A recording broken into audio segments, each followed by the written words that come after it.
This is Danny Flexon here for Seconds Out. Delighted to be joined by my good friend and top trainer, of course, Sugarhill Steward. If you don't know his name, it's right there on his vest, so you can read it in the Kronk, well, one of the Kronk colours at least, in the yellow, and on your cap as well, which I've just seen on the side of your cap. So there you go. No mistaking who this is in front of us. How are you doing? This is Sugarhill, baby.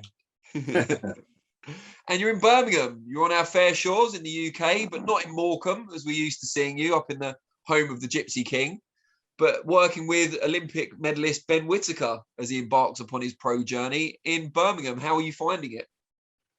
It's very interesting. I'm having a good time, and it's just a learning process, and it takes a little bit of time, but never worry. Sugarhill's on the job. Glad to hear it. How long have you been in Birmingham and working with Ben? Just 1 week. And previously in the States? Previously the States, but that was back in, I don't even know when that was, but maybe February or something. Okay. Well, how have you found him? Obviously, but that was last year. That was before the year was even up. Like that was, yeah, I don't even know when it was. I had to check old photos or something like that. But all right. You got your first impressions of him then, obviously very impressed with him. Otherwise, you wouldn't be working with him now. What has kind of surprised you or impressed you further since you've had the time to work with him for this week? What's impressed me about Ben is his ability to learn. Actually, it makes it fun. It makes it interesting for me because I can create so many different things in different situations and I can use a lot more different learning tools with him. So it makes it fun, and it actually teaches me some new ones to use actually at the same time. So as I'm teaching him, he's teaching me. And have you been working with anyone else while working on Ben? I know obviously previously with Tyson, you've had Andy Lee helping you out at times. Have you had anyone helping you out with Ben? There's his longtime trainer has been in the training camp with us too, Joby. So yeah, we work great together, and we've been training over at Manning's gym, which is headed by Tony Manning himself, who thought he could play golf, but he really can't. Say that, Tony. I know he'll be watching this as well. Yeah, he had to find out the hard way, but you know, it takes those lessons. We've all been through them, myself included. So. Yeah, so we've been working together, and it's been good. I've been having a great time here, and yeah, it's very enjoyable and relaxable. It's not Malcolm. I'm going to get right to that point. It's not Malcolm. Malcolm is the best. I'm over here, but I kind of really miss Malcolm. I had called Tyson the other day, about 2 days ago, and said, "No, I really miss Malcolm." He said, "Oh, come on, Mush, you got a job to do. Do your job."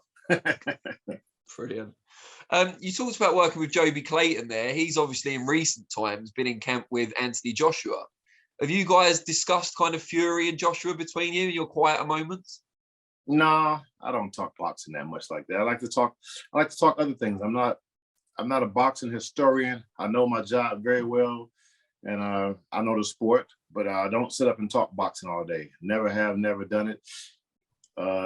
Me living with Emmanuel all those years, we never sat up and talked boxing. We talked about other things because what he told me and what he believed that we would lose our creativity if we just sat and talked boxing all day. And a lot of people would think that me and Emmanuel sat and talked boxing, and that's how I, gained a lot of knowledge, but it wasn't, because the knowledge that I've gained from him, it came outside of boxing just as well. So it wasn't just boxing.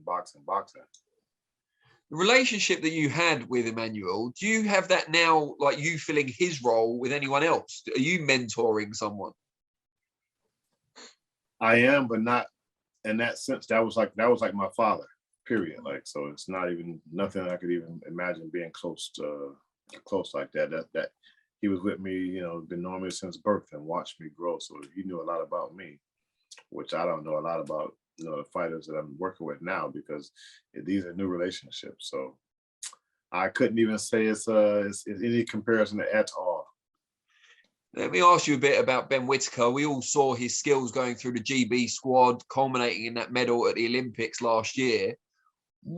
How far can he go in terms of transitioning from amateur to professional? He's already transitioned. Wow. we've taken 1 week. We've already transitioned. So things are moving fast. What were the main things you had to work on in terms of that development? Just, and this is just my language to him, is being a boss. You got to go out there and be a boss. So it's a lot that comes with being a boss. But those are the things that we've been working on. I've been teaching him, talking to him about it. He's understanding and he's able to use them. So you'll see it. You'll see him being a boss. How fast do you feel he can be moved as a professional? I think he can move a lot faster than the normal fighter, and that's because of his learning ability and how he understands the boxing, and also with his talent and his style. So his style is very versatile. He can do pretty much anything anybody else can do. He's not just frozen on one thing. He was never a stiff fighter. He didn't fight like the regular traditional British boxing. His style was pretty much, it reminds me of Tyson Fury, just kind of crazy, just make it up as you go. And, it's very versatile. Very good hand-eye coordination, movement, don't really get hit that much, but they can go in there and create so many things. So this is what I'm seeing in Ben Whittaker is, some of those natural abilities and also his creativity. I know how much you love knockouts. How big a puncher so far is Ben? Oh, he's a pillow fist. I don't believe it. He's a pillow fist, so we're gonna change that. I'm sure he'll love to hear that when he watches this. Listen, we're working. That's what working on the gym every day is about. It's about improving. Small improvements can make big differences. It doesn't have to be a big difference to make a big difference, but a small improvement can make a big difference. I've stated that he's learned. He's learning fast, so it's exciting, and everybody should be excited to see Ben Whittaker's pro debut and watch his journey, because it's going to be something special. My position is his trainer, but also is just helping guide him through these things as well, because of all the experience that I have and the knowledge that I can give him to help him become better. Just from the things that I've learned, and I'm enjoying that just as well. My feeling is for Ben Whittaker to be a superstar. Wow. I believe Ben Whittaker is going to be the superstar in boxing. I strongly believe that. And it's because of the things that I mentioned and some other things, just because of, his character. I'm looking at his character and how he feels about things. We're having conversations, and it's leading me to believe that. Wow. Now, do you plan to come over for, 8 weeks before each of his fights, or will you stay here in between? What's your plan? Well, we don't know where his fights are going to be at, to say the least. So it's really not a question that I can answer. The best answer I can tell you is, we do the best. But mostly it's wherever he's fighting, that's where we're trained at. But if we're obviously training somewhere else and then a fight comes up where we want to take it or something like that at that point, then that's just what'll happen. So everything is just played by ear, and it doesn't really have to be. It doesn't have to be so difficult. He's training. We're training together, learning each other on a more of a daily basis and a daily, weekly, monthly basis. It won't take much time at all. So will you be asking Boxer to give him a fight in Morecambe so you can go back to your first love? I don't know if they can have fights in Morecambe. I don't know if they have a venue. Yeah. Well, I guess the soccer, the football, Morecambe FC, yeah. The football stadium. So we can pack about maybe like 5,000-8,000 in there, maybe, I think. There you go. There's the plan. We got it. I wanted to ask you also about Tyson, of course. I know you did an interview a couple of days ago that's got a lot of coverage. Really? What did he say? What did he say? I don't believe you haven't seen it, Sugar. But I haven't. I told you I don't do boxing like that. I don't watch his interviews. I couldn't bear to sit up and listen to Tyson Fury the whole interview. You used to listen to Tyson Fury all day, every day, and I'm sure he listened to you as well. Listen, if we've talked or something like that, then I'm not going to sit back and listen to his whole interview unless we're together watching it. But no, just for me to just sit and watch it, nah, I get the gist of it. Well, his initial decision to retire, how did you feel about that? I know it's obviously his decision, not yours, but were you, happy he was walking away? Were you disappointed it'd be the last big night? How did you feel? I didn't feel anything. I just felt like the fight, it was a spectacular fight in Wembley Arena, and we was enjoying all that. So yeah, he said retirement, and that's fine, whatever he wanted to do. We've talked about him retiring before, and I was totally for it. And yeah, maybe with that, having some input. But yeah, we talked about that before. I've talked about it with him, and he's talked about it. So the words came out of both of our mouths. Yeah, I don't see anything wrong with it if he wants to retire. He's done everything he wants. He's done everything possible in boxing. What would he have to stick around for, honestly? And that's my words. I mean, the heck with undisputed. So he's had all those belts. He just didn't have them at the same time. What difference does it make? It's too much of a. I'm gonna tell you, really, it's too much of a mental depression to be trying to worry about all those belts at the same time. And I'm around him and I'm with him. So yeah, it's a difference for me to see him and to him wanting them, but then having to go through the same things that I have to go through as well because I'm wanting what he wants. And yeah, so yeah, I understand. And I was totally okay with him saying, yeah, I'm going to retire. I'm like, okay, fine. I didn't say, well, why? I probably pretty much knew what he's felt. The same thing. Like, it's too much. It's too much out of your control. Why not go on and retire? And now you can live your life and control what goes on. You don't have to worry about, oh, they're going to sign this contract and it doesn't get signed, or they're going to sign it, but now they want more money, or now they want this to happen. And that it's just too much. It's too much to bear when you really want to fight, and you have to sit and listen to these kind of things, or these kind of things could occur over and over again, as they have done in the past few years for Tyson Fury. Now, in this interview with Queensbury Promotions, his UK promoter, of course, he said his next fight may be an exhibition. We've seen a lot of fighters, retired fighters particularly, have exhibitions in recent times, quite successfully, certainly from a financial perspective. Just simple one for you. Would you work with him for an exhibition? That's my little brother, man. Why wouldn't I work with him? I don't know your views on exhibition fights. It's just like being in the gym. If we train and sparring in the gym, what's the difference between that and being in an exhibition? Several £1 million, I would imagine, would be the difference. But yeah, I'll take your point. About the same as being in the gym. You're not making those several £1 million in the gym either. Yeah, no, sure. Just training and learning. Would you like to see him go down that path? Because obviously he still makes money from his skills and his profile, but there's a lot less risk than, a championship fight. Why wouldn't he? It wouldn't bother me at all. I have no problem with his thoughts and his ventures into that.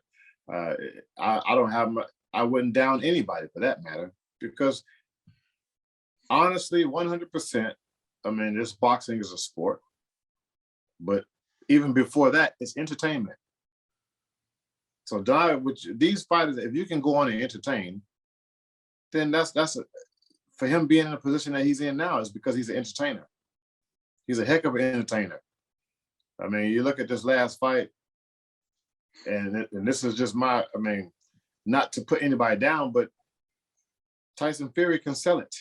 I mean, it wasn't that much promotion done on the other side for Dillian White, but Tyson Fury held it down the whole time.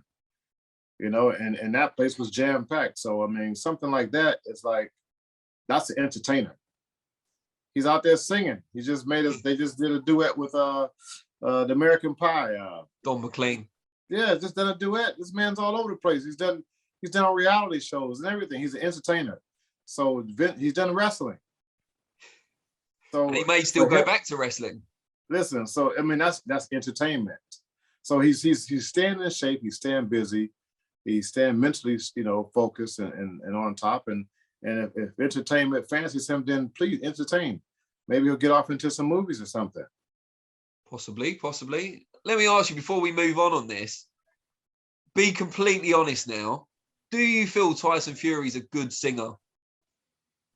Yes, because I can't sing worth shite. No, neither can I, but so he sounds brilliant to me. All right, that's fair enough. He also spoke in an interview with Dev Sani at Queensbury about the possibility of coming back to fight the winner of Joshua and Usyk's rematch, but said it would take $500 million to tempt him back to the ring. I'm not sure if that was tongue-in-cheek. A lot of things with Tyson are, as you know, better than me. Would you like to see him? I know you said the heck with Undisputed, but would you like to see him do it? Listen, if you don't say it, then how you even know it happened? It's like you didn't even try. Where is somebody speak it into existence, see it, speak it, believe it? Yeah, something like that. Yeah, you gotta believe in yourself, you know, for one. But yeah, you don't know unless you try. So what? If you don't try, then you know, if he never got up off the canvas in the first fight, he didn't try, but he did, and in the third fight a few times. Yeah, I remember. But would you like to see him fight the Usyk Joshua winner, or would you prefer, as you just said, going into entertainment, movies, and leaving boxing behind? I don't know. I don't have any thoughts of it. Sorry about that, but it doesn't matter to me. It doesn't entertain me. It doesn't fancy me to even think about it. It's whatever he wants to do because it's Tyson Fury being Tyson, man, and I'm happy with him being that. If he did exhibition or he did a real fight, it's both getting in the ring and hitting somebody and taking a chance of getting hit. So it's not too much of a difference for me. Do you think he's good enough that he can make most other heavyweights look like they're in an exhibition anyway?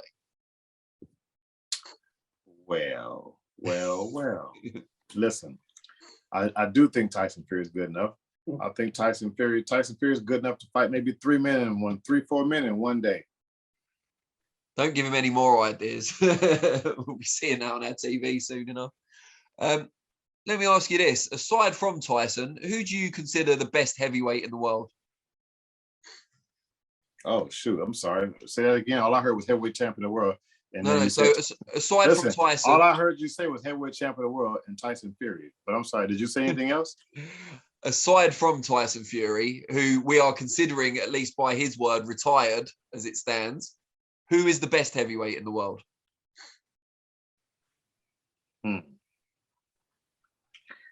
Don't know. We'll find out on whenever Anthony Joshua and Usyk fight. So who do you think is going to win out of Anthony Joshua and Usyk? I don't know, honestly. I'm not in either one's training camp, but I mean, from the looks of the last fight, there's got to be some adjustments made. Are those adjustments made? It's just too many variables for me to even kind of pick because I know boxing to that extent where I know not to just really just go pick somebody because I have to understand, you know, the game plans and strategies that go into this. And if things are done, somebody can have a perfect game plan and make one little mistake, and then it changes everything. So the game plan has to be executed. There's just a lot of, okay, if Joshua does this, he's successful. If Usyk does this, he's successful. It wouldn't be really a win for me. Just the same as how I felt in the first fight, the first meeting that those two gentlemen had. I didn't care one way or another. To me, it was just my only opinion was just an exciting fight. And it wasn't really exciting to me. I got up after the first round and left and went and barbecued, while Tyson and the rest of the camp stayed there and watched the fight. I like knockouts. Was it a knockout? No. Then that's why I got up and left. Now, Joshua's added Robert Garcia to his team in advance of the rematch. I'm sure you know Robert fairly well from your time both in the US, both very experienced trainers. Is it a good addition for Joshua, in your view? I think any change is good for Anthony Joshua. It's something that he wants. So, yeah, I think it's good. And I think it's good for him. I think it's good for Robert Garcia, you know, to be involved in it. Someone like Robert with his experience could add a new element to Anthony Joshua's thinking, his camp, his mental and preparation. So every little bit can help. I don't know how certain everything is, but I guess he's got quite a few people in camp with him, you know, help him prepare him for it. So if you need that many chefs in the kitchen to get the job done, then put him in the kitchen to get the job done. Because if you don't, then the job ain't gonna get done. Good stuff. And at least if you go that route, at least you tried without not trying and thinking about maybe I should have had him and somebody else, and then you don't do it, you still leave yourself in a position where you didn't try. Yeah, it's a good point. Now, before I let you go, what are your plans outside of the gym in Birmingham while you're there? Anything you want to visit? I want to visit these saber-toothed tigers, an ancient museum. See them saber-toothed tigers right there, the saber-toothed tiger teeth. I want to go dig up some of them saber-toothed tigers' teeth.